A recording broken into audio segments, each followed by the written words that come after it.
Welcome back to week 7 of pre-calculus. Our last topic this week is graphs of logarithmic functions.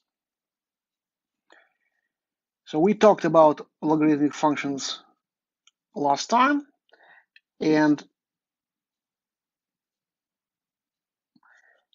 to figure out what the graphs of logarithmic functions look like, let us remind ourselves the definition first. So given a number b that is positive and different from 1, the number which we write as log x base b is the unique number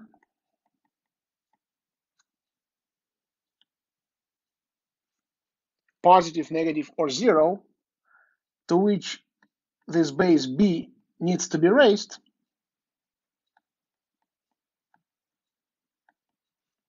unique power, I should say,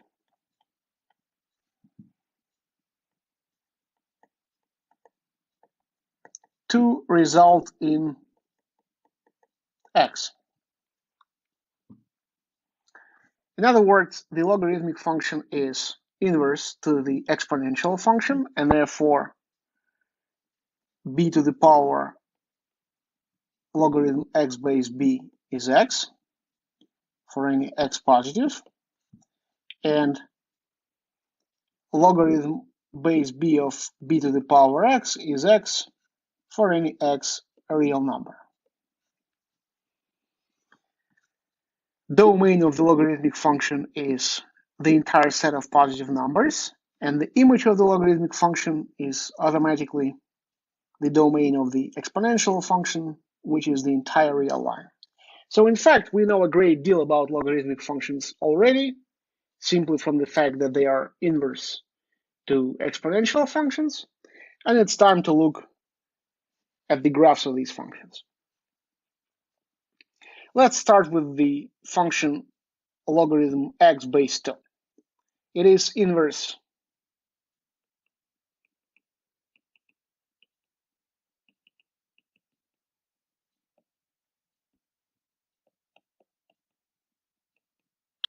to the function 2 to the power x. So it makes sense to graph 2 to the power x first. It's an ever-increasing exponential function passing through the point 0, 1. 2 to the power 0 is definitely 1. And now we recall the useful fact that the graph of a function and its inverse function, if the inverse function exists, are symmetric about the line y equals x. So to graph logarithm x base 2, all we need to do is reflect the graph of 2 to the power x about the line y equals x. In particular, the point 0, 1 will be mapped symmetrically to the point 1, 0. And the same goes with all other points. The point 1, 2, for instance, 2 to the power 1 is 2.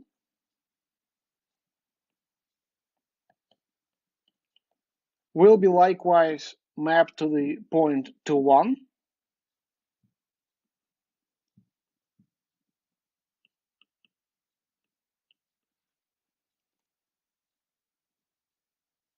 Logarithm of 2 base 2 is 1. Logarithm that corresponds to the point 2, 1. Logarithm of 1 base 2 is indeed 0. That corresponds to the point 1, 0.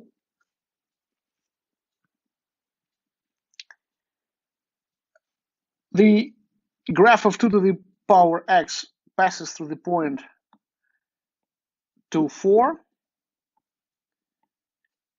2 to the power 2 is 4, and therefore the corresponding point symmetric above the line y equals x, point 4, 2, lies on the graph of log x base 2. Indeed, logarithm of 4 base 2 is 2, so we get the point 4, 2.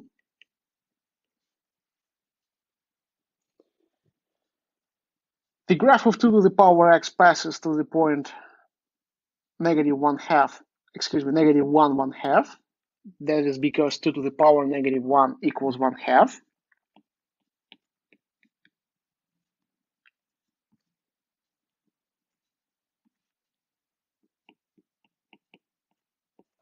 And the corresponding point on the graph of logarithm x base 2 will be the point 1/2 negative 1.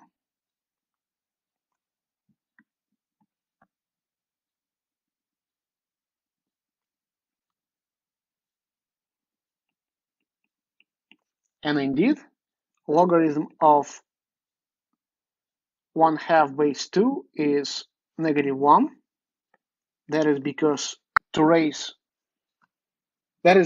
to get 1/2 while raising 2 to some power, we need to raise it precisely to the power negative 1. 2 to the power negative 1 is 1/2. So what can we derive from our picture? Well, first of all, the horizontal asymptote y equals 0.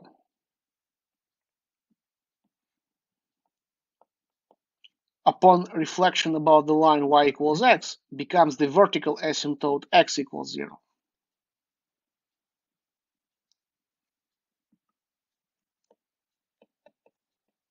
The horizontal asymptote y equals 0 for the function 2 to the power x corresponds or translates to the vertical asymptote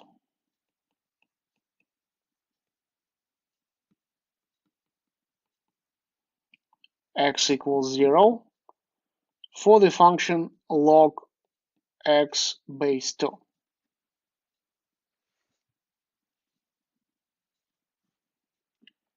Both functions are ever increasing.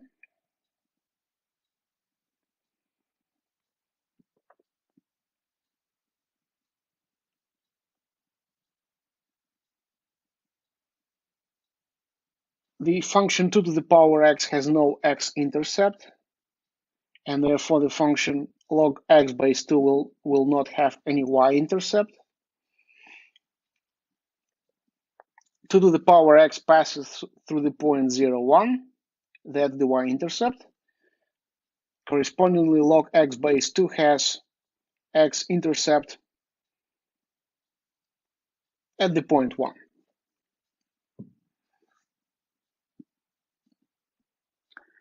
Let us now, in a similar way, analyze the graphs of log x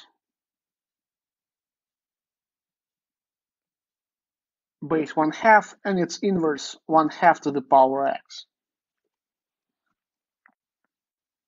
The analysis will be very similar to what we just did with 2 to the power x and log x base 2. Let me draw the coordinate axis.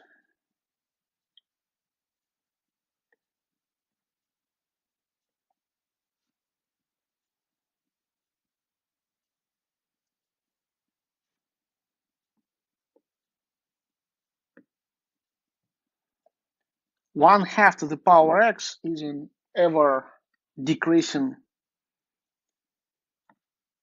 exponential function.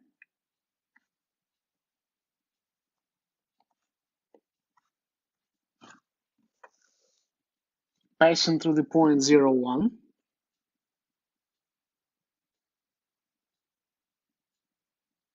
Having y equals 0 as a horizontal asymptote.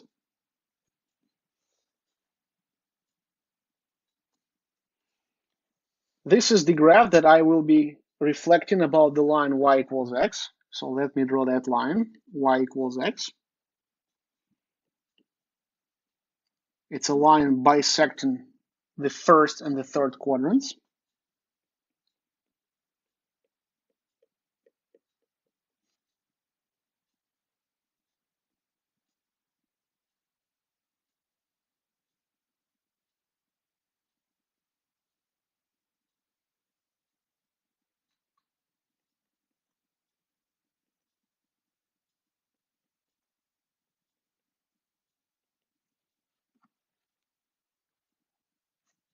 Let me do it a little bit more precisely.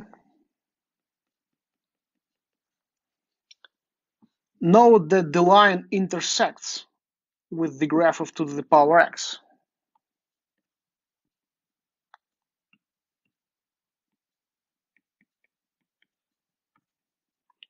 And therefore the reflection of the graph of 2 to the power x above that line will also pass through that point. So what will it look like?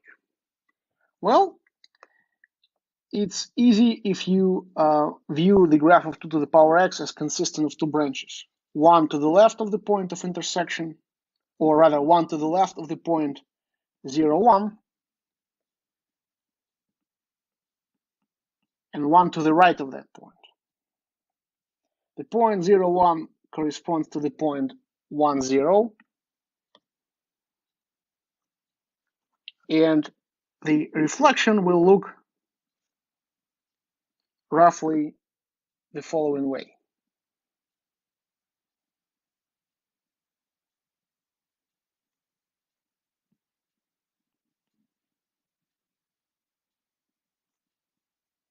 It has to pass through the point at which 2 to the power x and y equals x intersect.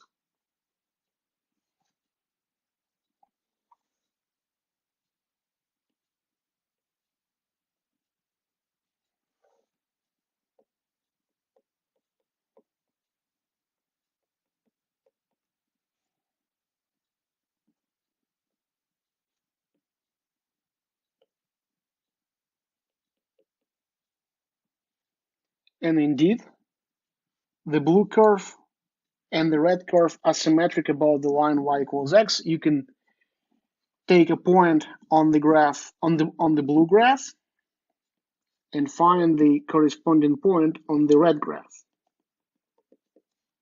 These 2 points, this one and this one, are indeed symmetric about the line y equals x. If you put a mirror along the line y equals x, the mirror image of this point will be this point. And likewise, the mirror image of, say, this point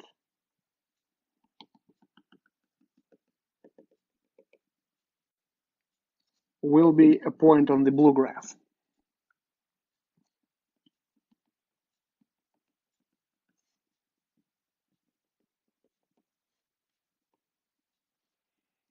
Again, what does symmetry mean? It means that this line joining the 2 points, a point and its image, mirror image, is perpendicular to the line where the mirror is. This angle is 90 degrees. And also that the two distances, this distance and this distance, are equal.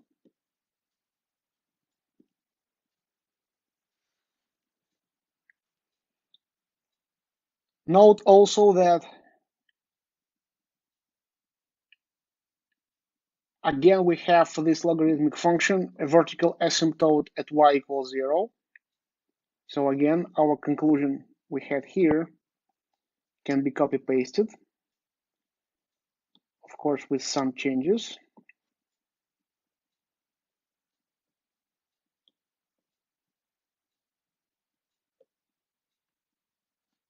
The horizontal asymptote y equals 0 for the function 1/2 to the power x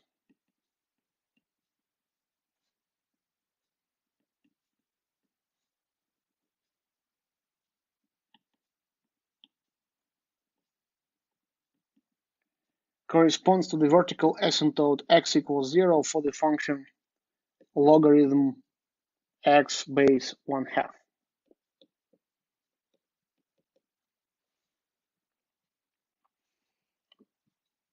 So in fact, the vertical axis is a vertical asymptote. Same on the left picture.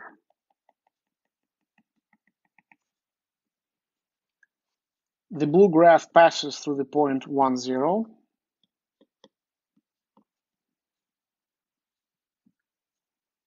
The red graph, for instance, will pass through the point It's a mistake, of course, here. It shouldn't be 2 to the power x, it should be 1/2 to the power x.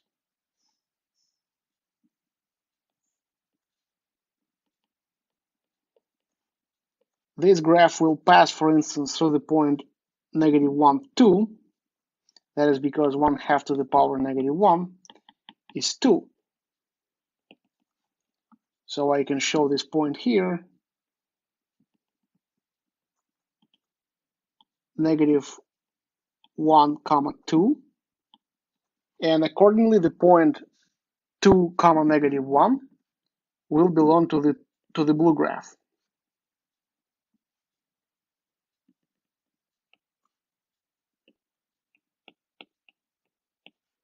That is because logarithm of 2 base 1/2 equals -1.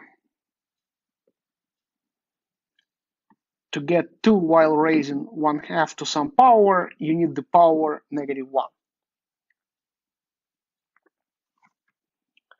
All right. Look carefully at these two pictures and realize what work we've just done. We took an exponential function with base greater than 1 and drew the corresponding inverse function, logarithmic function with base greater than 1. And in the right picture, we took an exponential function with base in between 0 and 1, and also drew the corresponding logarithmic function. The most important thing here is that the graphs must be symmetric about the line y equals x.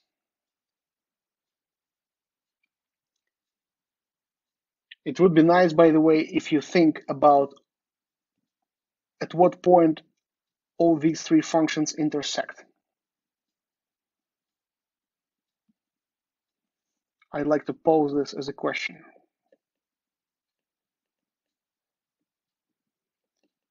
At what point do the three graphs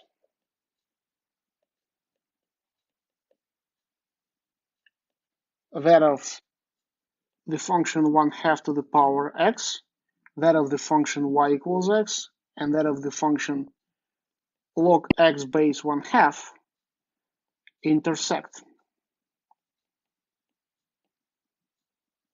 Think about this question. They do intersect at a single point.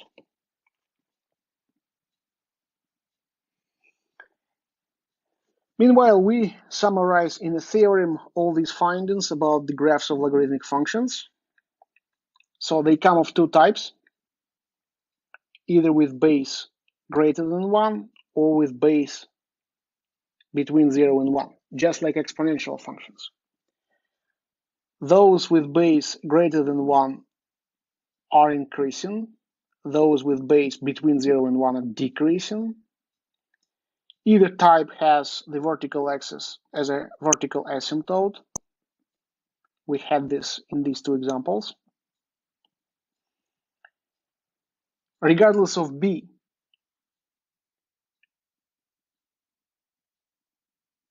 this function is defined only for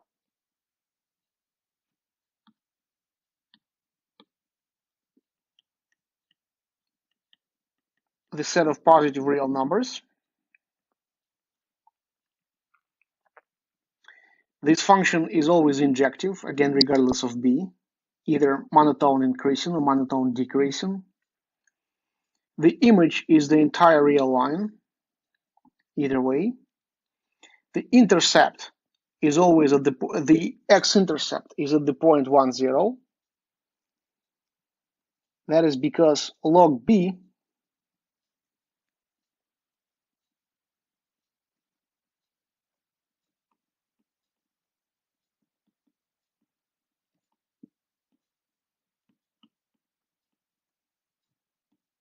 log 1, excuse me, by base b is 0 regardless of b, as long as b is positive and different from 1.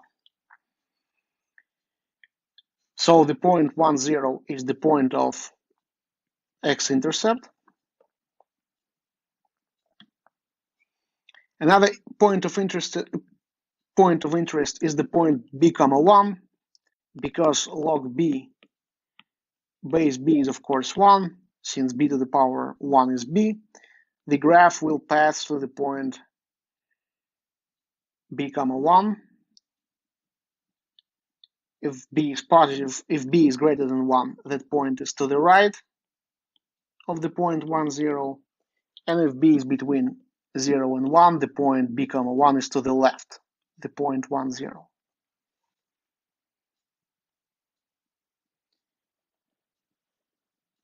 Again, keep in mind this important example that we just had.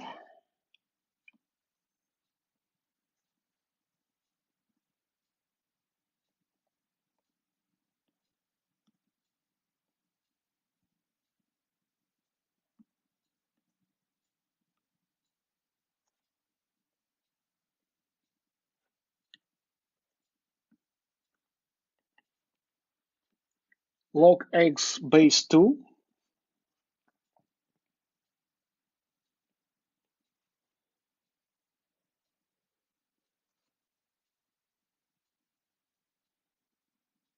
and log 1/2 and log x base 1/2. These two are, by the way, reflections of each other about the x-axis.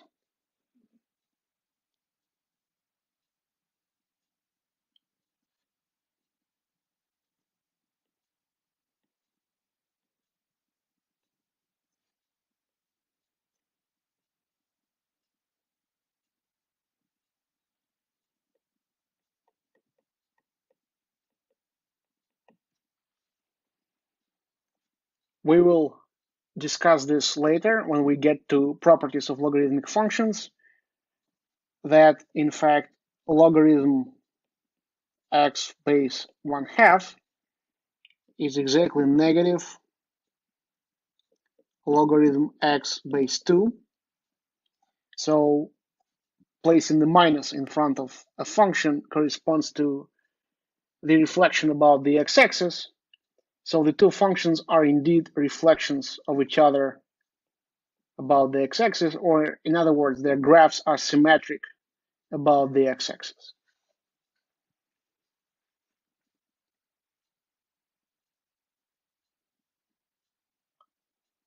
All right, again, to summarize this, there are only two different types of logarithmic functions, those that are increasing and those that are decreasing. Those increasing are the ones in which base is greater than 1. Those decreasing are the ones in which the base is between 0 and 1. Before we look at various transformations of these two basic graphs, let's look at another neat example. Let's look at three functions with different bases, all greater than 1. Logarithmic function with base 2, logarithmic function with base e, and the logarithmic function with base 10.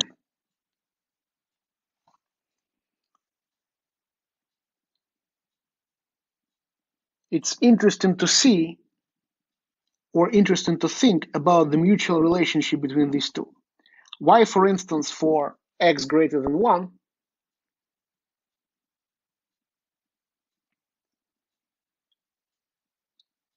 do we have that log x base 2 is greater than natural log? Let me draw these two, natural log and log base 2, in a separate picture so that we could think about it.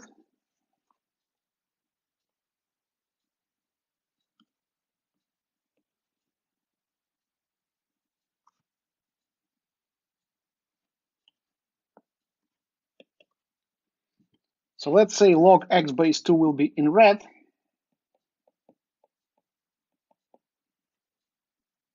and natural log will be in blue. Remember, natural log is log base e. So what our given picture shows, and what we're going to explain, is that, of course, both functions pass through the point 1, 0. That is because log 1 base 2 is 0, and likewise log 1 base e is 0. And that is because 2 to the power 0 is 1, and e to the power 0 is 1. But what's interesting here is that to the right of 1, log x base 2 beats natural log.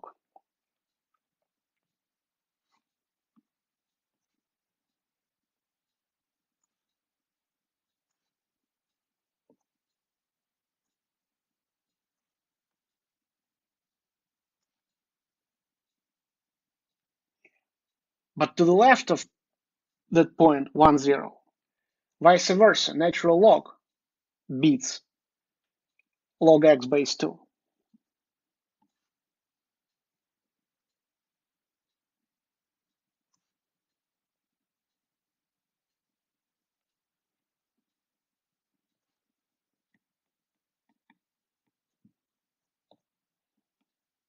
Let us explain why we have this behavior. Let's take a point greater than 1. Say, for instance, let's x is 2. We're going to explain that log 2 base 2, which is of course 1,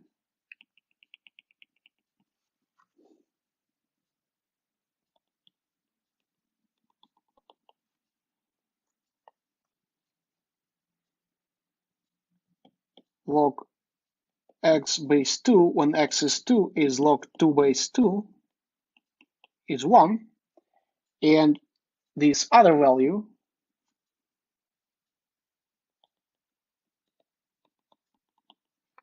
is natural log 2.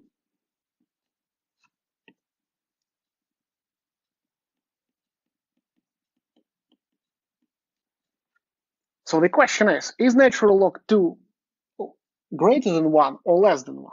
Our picture shows that it's less, but we can't rely on the picture. We should argue in our own way.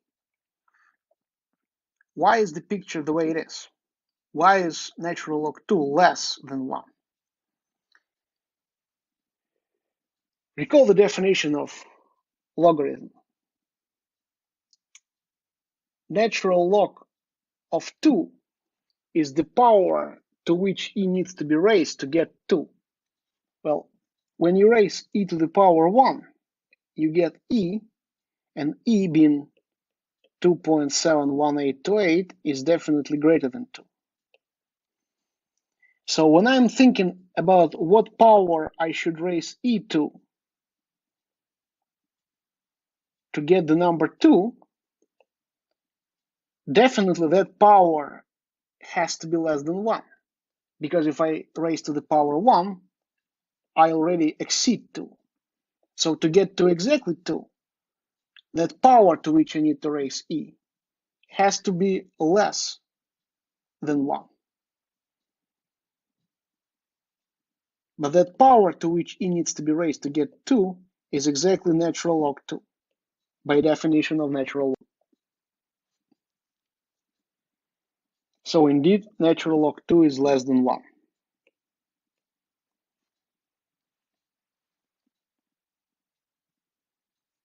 And the same argument works for any x greater than 1, not necessarily 2.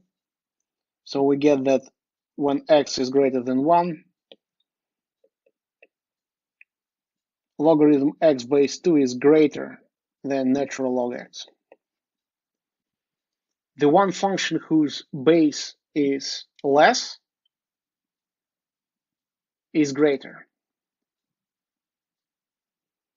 But what happens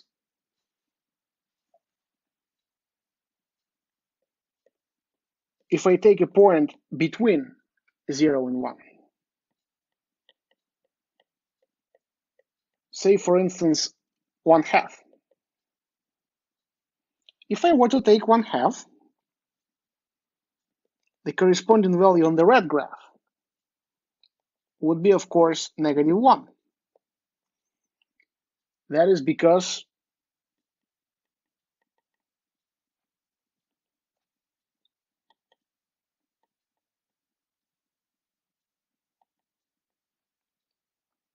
the power to which 2 needs to be raised to get 1/2 is precisely -1, correct?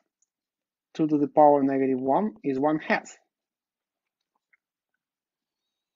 Now what about the blue graph? What value do I get on the blue graph at the point 1/2? Well, on the blue graph,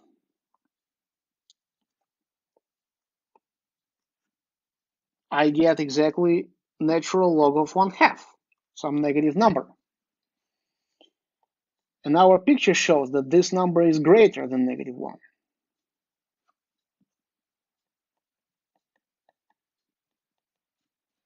Let us explain why.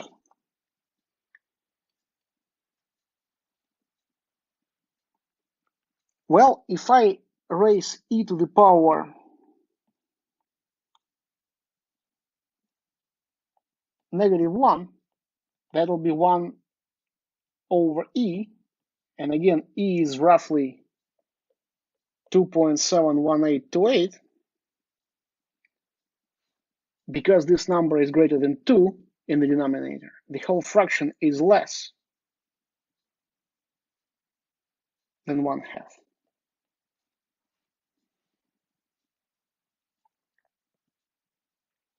And now what I'm thinking, what power should I raise e to get exactly 1/2? I just explained that if I were to raise e to the power -1, I get a number that is less than 1/2.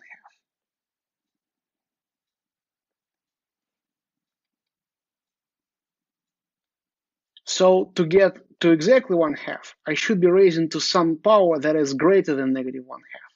That is greater than -1. -1 is too negative. When I'm raising to the power -1, I'm dividing 1 by too large a number. -1 is too negative. The power to which I need to raise e to get 1/2, namely ln of 1/2, must be therefore slightly greater than -1. So that when I compute e to the power ln 1/2, it will be some negative now. It will be some fraction. Ln 1/2 is negative power. It will be some fraction. But the denominator of that fraction will be less than e, and the fraction that I will get will be 1/2. So the power to which e needs to be raised, which is 1/2, ln of 1/2 to get 1/2, must be a little bit less negative than -1. Ln 1/2 is therefore is greater than -1.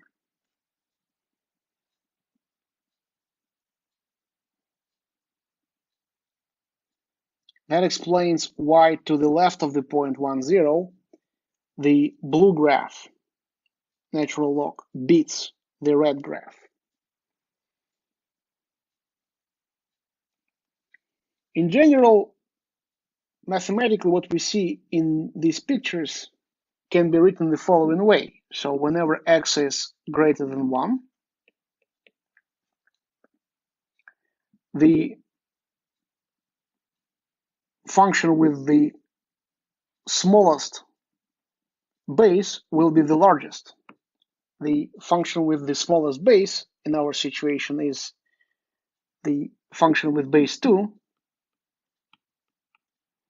It will be larger than natural log, and natural log will be larger than logarithm base 10.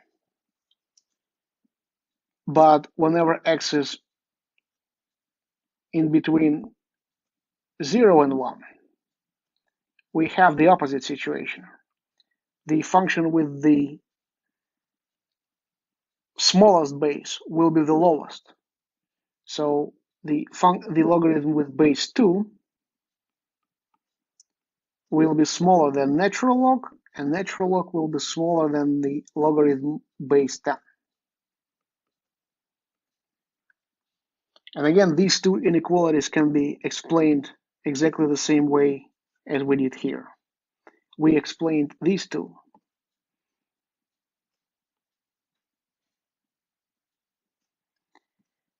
See if you can explain these two inequalities.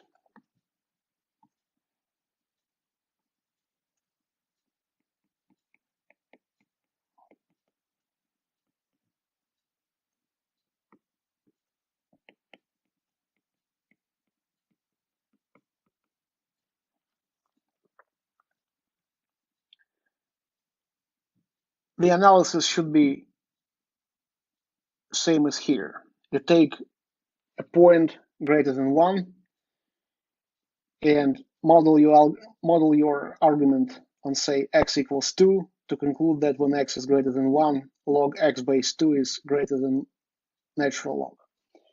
When x is between 0 and 1, for instance, 1/2, we get the other situation. And nothing depends on the actual choice, of course, whether it's 1/2 or 2. In this other situation, we conclude that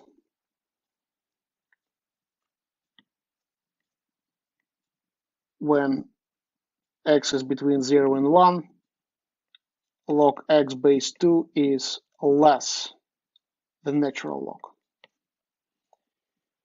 Try to run the same argument for comparing natural log x with log x base 10. The analysis should be the same.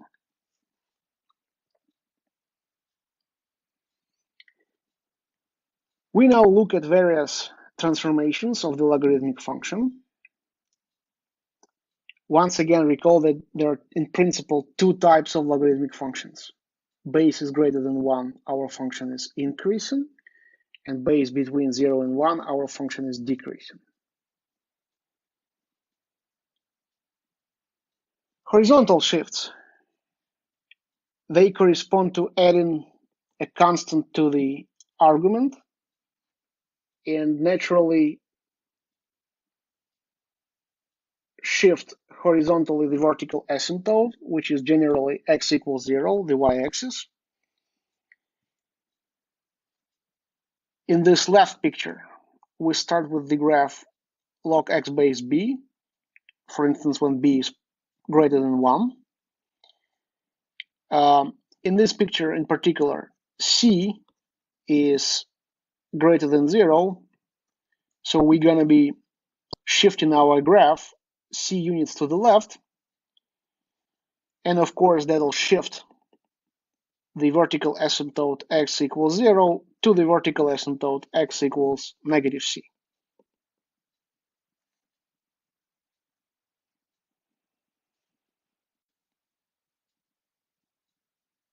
In this picture also, we start with the blue graph, logarithm x base b, but now we subtract positive c. So here we were adding a positive c. Here we are subtracting positive c.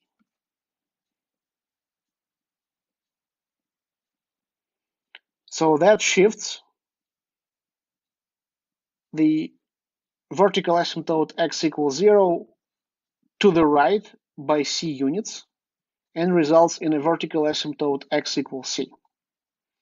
You really don't have to memorize this. All you really have to know is that the argument of the logarithmic function has to be always positive, so you can always reconstruct this argument by saying that x plus c has to be positive, and so x is greater than negative c. Here is the point negative c, x has to be to the right of that. Same on the right. Here, the argument of the logarithm is x minus c, it has to be positive, so x is greater than c. Here is point c, x is greater than that point.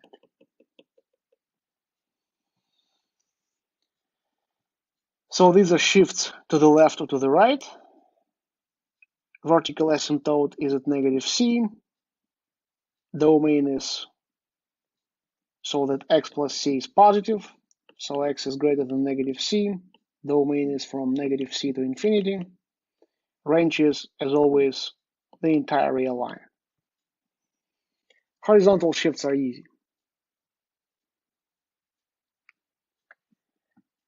Vertical shifts are even easier.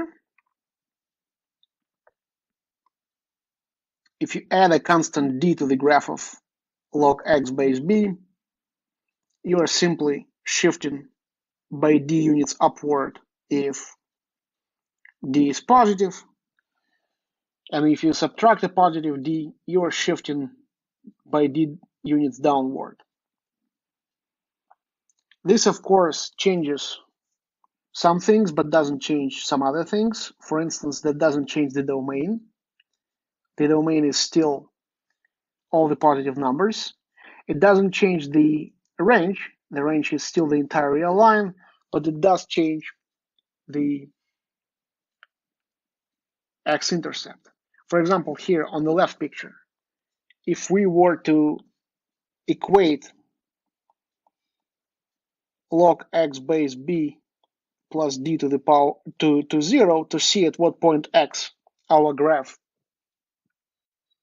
will intersect the x-axis, that is equivalent to the equation log x base b equals -d.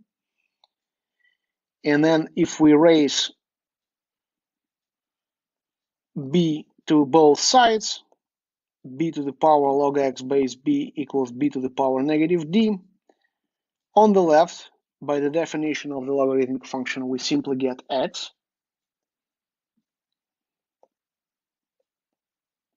And on the right, we get b to the power -d.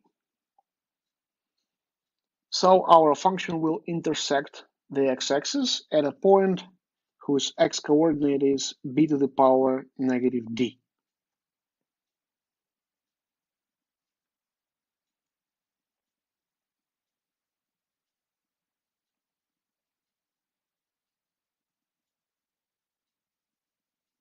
And likewise, if you would like to know at what point your graph will intersect with the line y equals 1, you can equate your function log x base b plus d to 1. So from here, log x base b equals 1 minus d. And now we raise x to either side.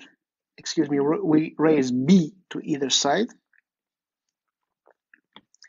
B to the power log x base b, by the very definition of logarithm, equals x. And on the right, we have b to the power 1 minus d. So the point at which our graph will intersect with the line y equals 1 has x coordinates b to the power 1 minus d. The analysis for the function shifted d units downward for some positive d is absolutely the same.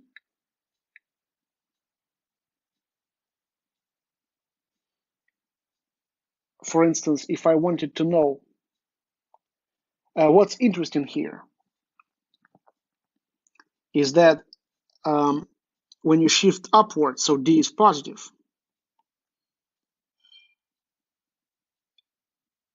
b to the power -d, which I could write as 1 over b to the power d, will be less than 1. That is because d is positive, and in our picture, b is greater than 1. Right, so b is greater than 1, d is positive, so b to the power d is greater than 1.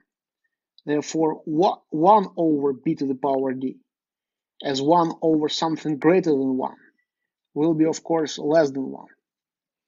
That explains why this point is to the left of the point 1, 0. In the other situation, when b is greater than 1, but d is negative, the point b to the power d at which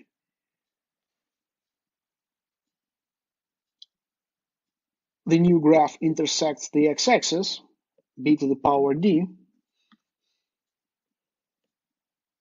can be written as 1 over b to the power negative d. And now negative d is positive. Therefore, b to the power negative d is greater than 1.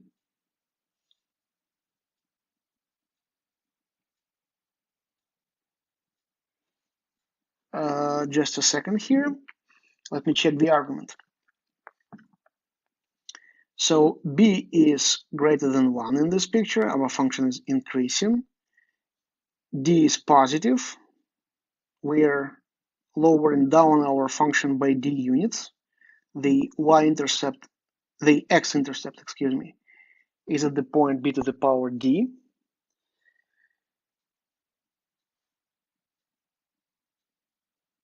Oh, I should say d is positive, I'm sorry. And then there is nothing to explain because once b is greater than 1 and d is positive, of course, b to the power d is greater than 1 and the point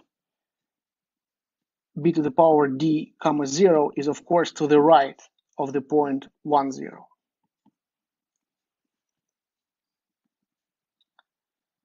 Next type of transformations is stretches and compressions. First is vertical compressions and stretches. So if we multiply our function log x base b by, say, a positive constant,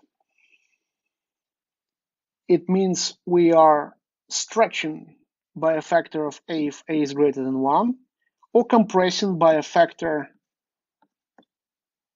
1 over a if a is between 0 and 1.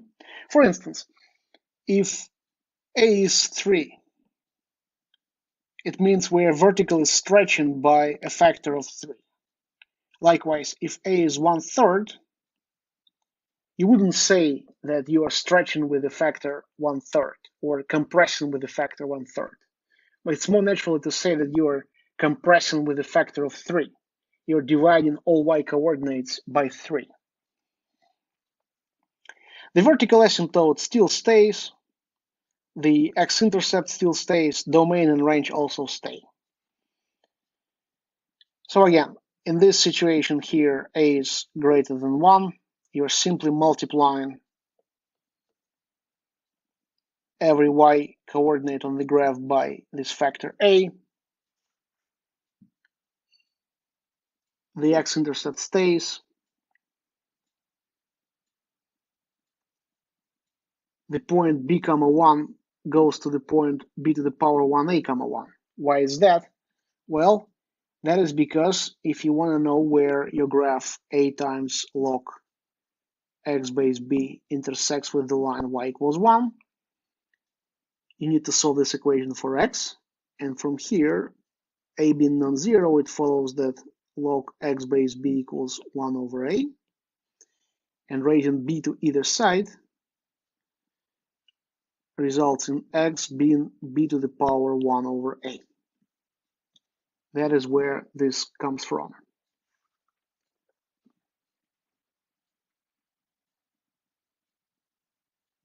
And by the way, because a is positive, 1 over a is positive. So b to the power 1 over a, as b raised to a positive power, is of course greater than 1. So that explains why this point b to the power 1 over a is to the right of the point 1. And when a is between 0 and 1,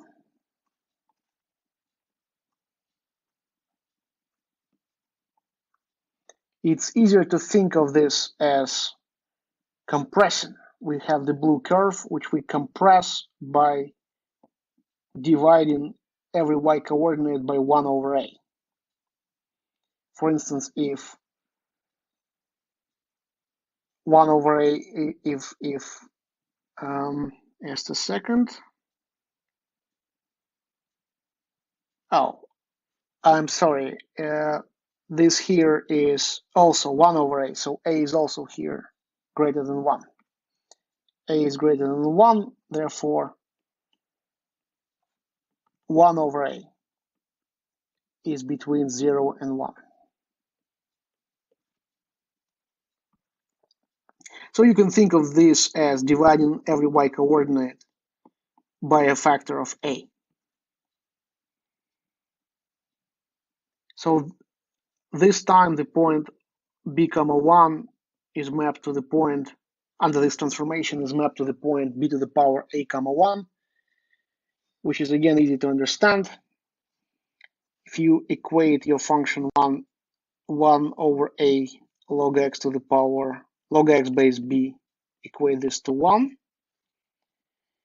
From here it follows that log x base b equals a, and raising b to each side results in x being b to the power a.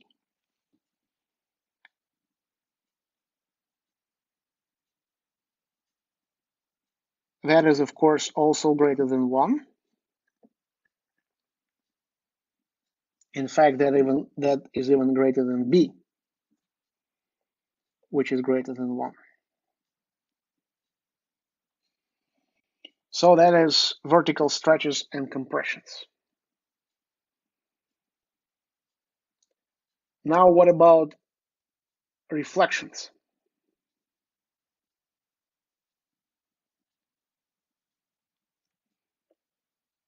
Well, as always, placing a minus in front of the function results in the reflection about the x-axis.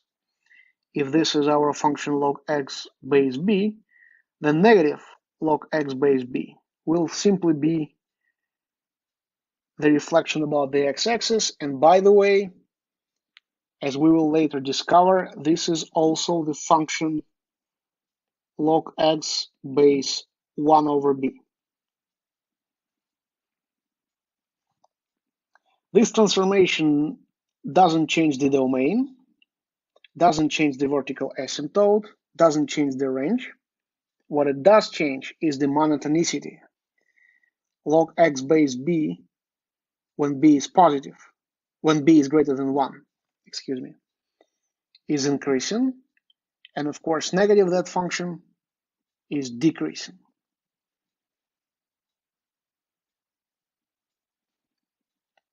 Placing a minus in front of x inside the function corresponds to the reflection about the y-axis.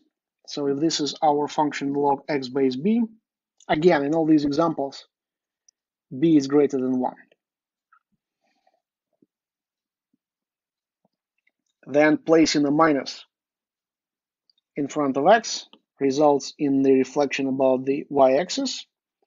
This, of course, changes the domain because now negative x is inside logarithm.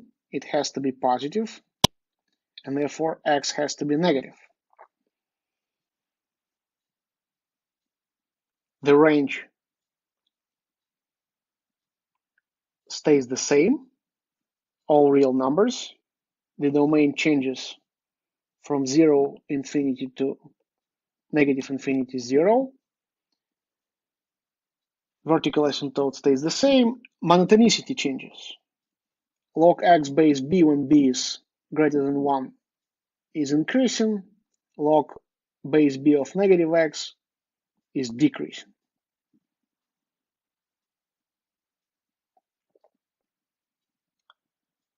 Now, finally, let's summarize this in one theorem when we have all types of reflections, all types of transformations. A times log base b of x plus c plus d, where a, c, and d are given parameters. we have an asymptote at the line x equals c, right? Because x plus c has to be positive, so x has to be greater than negative c, and therefore x equals negative c is a vertical asymptote.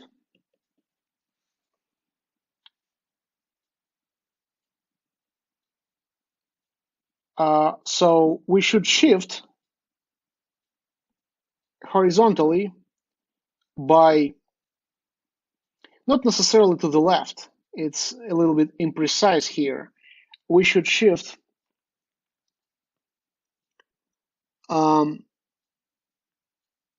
if C is positive, we shift by C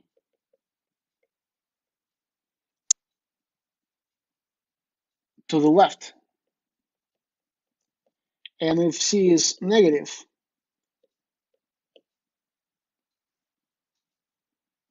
we shift by negative C to the right. If, for instance, C is negative 1, we will shift by 1 to the right. If C is 1, we will shift by 1 to the left. D determines a vertical shift. And again, here it's a little bit imprecise. We shift by D units upward if D is positive.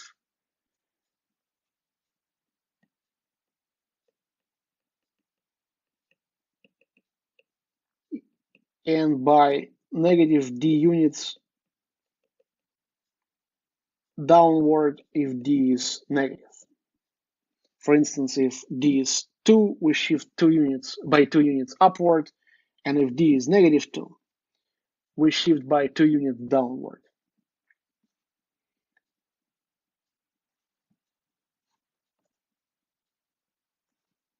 A in front of logarithm determines the vertical stretch or compression. We stretch vertically by a factor of absolute value of A if it's greater than 1. We compress vertically by a factor of 1 over absolute value of A if it's between 0 and 1. And also in case when A is negative, we should also add a reflection about the x-axis in this case. Finally, when there's a minus in front of x inside the logarithm, we reflect about the y-axis. I wouldn't recommend memorizing all that. It's just a quick summary of various transformations. In practice, you recover these transformations in every particular example. For instance, we have here two graphs of logarithmic functions. And it's known that the graph on the left is with base 10, whereas the graph on the right is with base e. We need to recover the formulas for these logarithmic functions. On the left, I always recommend that you start with finding the asymptote. Asymptote seems to be x equals negative 2.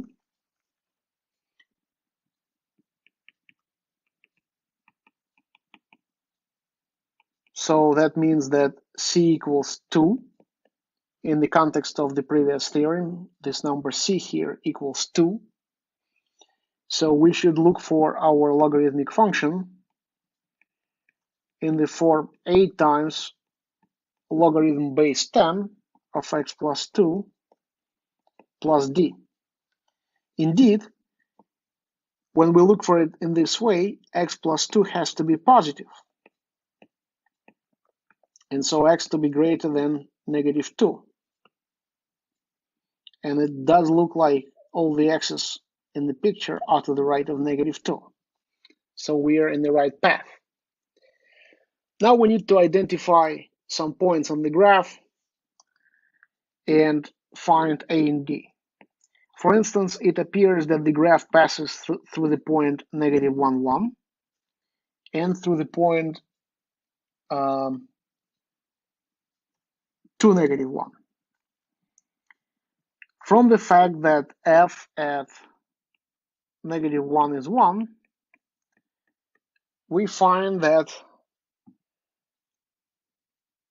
a times logarithm of -1 plus 2 plus d equals 1. I got that equation by plugging into this formula -1 for x and equating this to 1 from the fact that the graph passes through the point -1, 1. So after some algebra, I get that a times logarithm 1 plus d equals 1. Note that logarithm 1 base 10 is 0. That's because 10 to the power 0 is 1. And so this entire thing actually disappears, and we immediately get that d equals 1.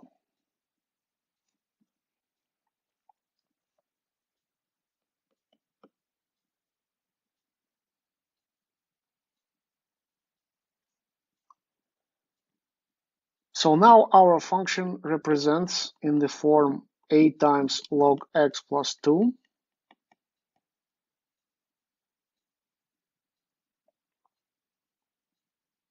plus 1. And what's left to do is to find this number a. To find a, I use this other point with coordinates 2, -1. To find number a, I use this other point with coordinates 2, -1. And so in this equation, instead of f, I should plug -1. And instead of x, I should plug 2. So that gives me a times log 4 base 10 plus 1 equals -1. And therefore a log 4 equals -2. From here, a equals -2 over log 4 base 10.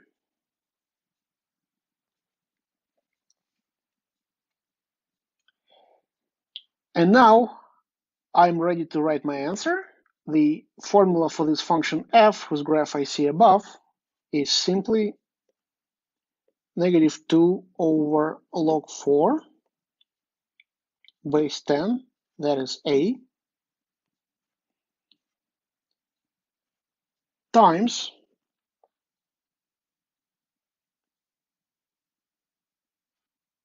log base 10 of x plus 2 plus 1. Plus 1 is d.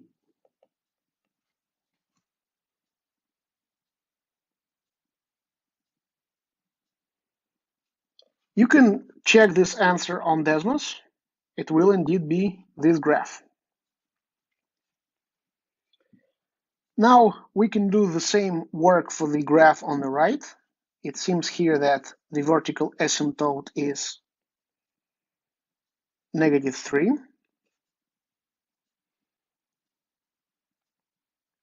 And remember, base here is e, so we are working with natural logs. It seems therefore reasonable to look for our function in the form unknown a times ln of x plus 3 plus unknown d. Indeed, the argument of natural log has to be positive, so x plus 3 being positive implies x is greater than -3, and so all x's needs to be to the right of -3, and indeed they are.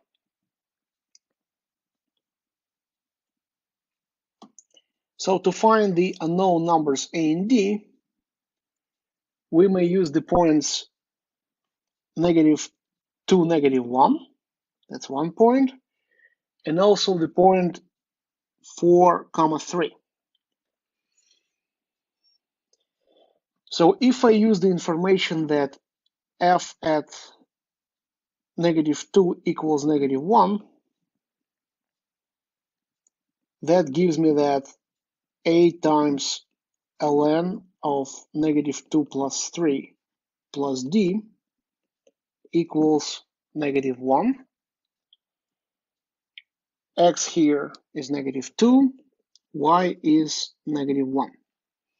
So this translates into a ln 1 plus d equals -1. And again, ln 1 is 0, since e to the power 0 is 1. After all, natural log of 1 is that number to which e needs to be raised to get 1, and that number we know is 0. So this whole term disappears, and we get that d equals -1.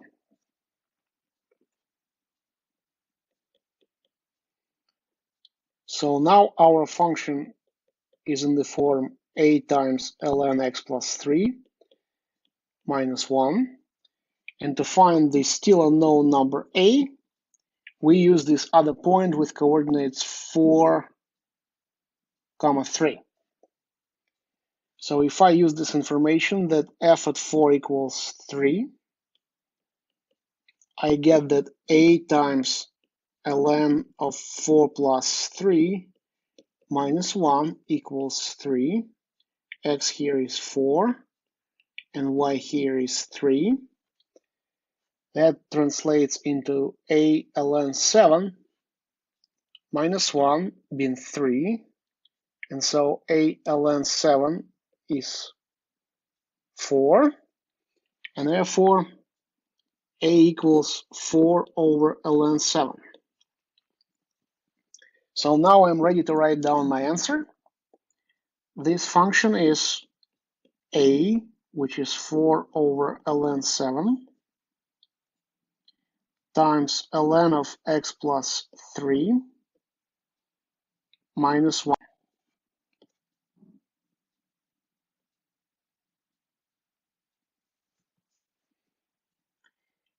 These both answers look a little bit awkward, and once we get to properties of logarithmic functions next week, we will see that, say, this answer can be written in the form 4 times logarithm of x plus 3 base 7 minus 1, which is a lot easier, a lot more elegant than this answer. And the answer here can be written as -2